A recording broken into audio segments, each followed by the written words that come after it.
అనాథ కాదు. ఎలాగా పుట్టుతో అమ్మ నాన్న ఉన్నారు, పుట్టుతో సాటి వాళ్ళు ఉన్నారు, అప్పచెల్లు ఉన్నారు, అన్నీ ఉన్నాయి.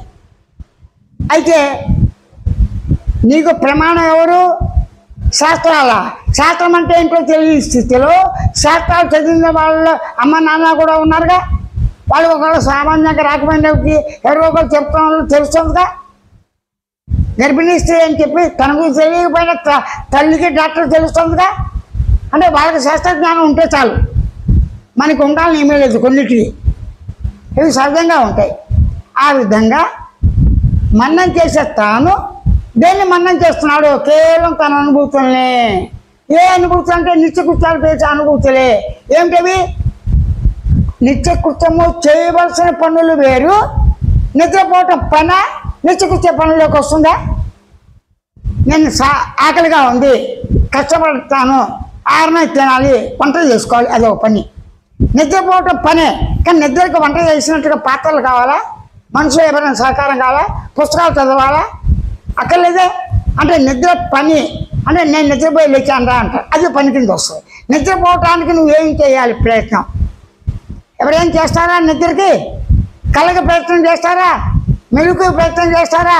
నేను ఉన్నానని చెప్పడానికి, నేను ఉన్నాను అని చెప్పడానికి ప్రయత్నం చేస్తాడా? సహజంగా నేను ఉన్నానని స్మరణ, జ్ఞానం, తెలుసుకోవటం, అనుకోవటం, భావించడం సహజంగా ఉందా లేదా? మీరే చూడండి. పని చేయటానికి ప్రయత్నం అప్రయత్నంతో వెళ్ళిపోతాయి.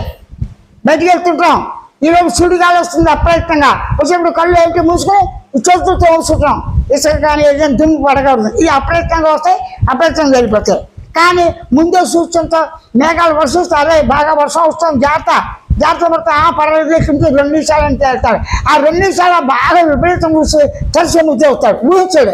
ఏం చేస్తాడు? ఇంకా ఇప్పుడే చినుకులు మొదలైందంటే ఆ చినుకులు ఏంది ఎక్కంత కరెక్ట్గా మన ఇంటికి అంటే తను ఉన్న ఇంటికి 5వ ఇంటికి వెళ్ళడానికి లేకపోతే ఈ లోపల కొంపకొస్తే జరగ మెరుపు గద్దంతో పిల్లలు పడుతుంది తెలియదు. ఎవడైనా ఊహిస్తాడా? ఊహించాడు కదా. ఒక క్రమ పద్ధతి లేదు ప్రకృతికి, క్రమ పద్ధతి ఉంది. ఆ రెండు దానికి సహజం అని చెప్పి దానికి తెలియదు, నీకు తెలుస్తుంది. ఉరుములు ఎప్పుడు వస్తాయి, మెరుపులు ఎప్పుడు వస్తాయి, పిడుగులు ఎప్పుడు వస్తాయి, ఏ సమయంలో వస్తాయి చెప్పగలవా? పూర్తిగా చెప్పగలవు అనుకో. ఎన్ని పిడుగులు వస్తాయి, ఏ ప్రాంతాల్లో పడతాయి, మెరుపు ఎక్కడ వస్తాయి చెప్పగలరా? ఇవేవి చెప్పలేము. అలా పేర్ల విషయం. నేను ఉన్నానని, నేననే పేరు ఎవరు పెట్టారు తెలియదు. నేను నాది, నీది, ఇదంతా మనందరూ ఉమ్మడి సొమ్ము, ఉమ్మడి ఆస్తి పంచుకున్నాం. ఈ వాటా నాకు, ఈ వాటా నీకు అన్నట్లుగా ఈ సరస్సు నాది, ఈ మొండ మా అమ్మ ఇచ్చింది, ఈ కాలు చేతులు మా నాన్న ఇచ్చారంటారా? వీలు పడుతుందా? అంటే సముదాయంగా, ఏ సముదాయం? కొన్ని కోట్ల అణువుల యొక్క ధూళి యొక్క సముదాయ సంఘమే దేహాకారంగా ఉంది. కోట్ల అణువుల యొక్క సముదాయమే సంఘటించే ఒక ముద్దగా ఉన్నప్పుడు పర్వతాలనే, సూర్యుడు అయింది, నక్షత్రం అయింది, రకరకాల తారాలు అయినాయి, అన్నీ అయినాయి, పాలపుత్రులు అయినాయి. అంటే ఒక సముదాయం, ఒక గుట్ట. ఆ గుట్ట దగ్గరికి వెళ్ళి, ఆ గుట్ట అంటే గొప్పగా పెట్టింది. ఆ చెత్త గుట్ట దగ్గరికి వెళ్ళి చెత్త బారేలా అంటాడు. అలా గంధం చెట్లు రా, చెక్కలన్నీ కలిసి గుట్టలో పోసారా, పెద్ద చెక్కలు తీయరా, చిన్నవి మాత్రం పక్కన వేరు చేయరా అంటాడు. అరే ధాన్యం రాసే గుట్టగా ఉందిరా, దానిలో పొల్లు ఉన్నది, నువ్వు చేరతో ఎక్కడ చేసి ధాన్యాన్ని మాత్రం వేరు చేయరా అంటారు లేదా? అదే ప్రతి పనిలో కూడా గుట్ట అనేది సామెత ఉంటుంది. బియ్యం తీసుకురారా అంటే తీసుకొస్తాడు. ఏం తీసుకొస్తాడు? బియ్యం కొలత తీసుకురా అంటాడు. ఓ గ్లాసుకి తల కొట్టురా తీసుకురా అంటే ఏంటి అర్థం?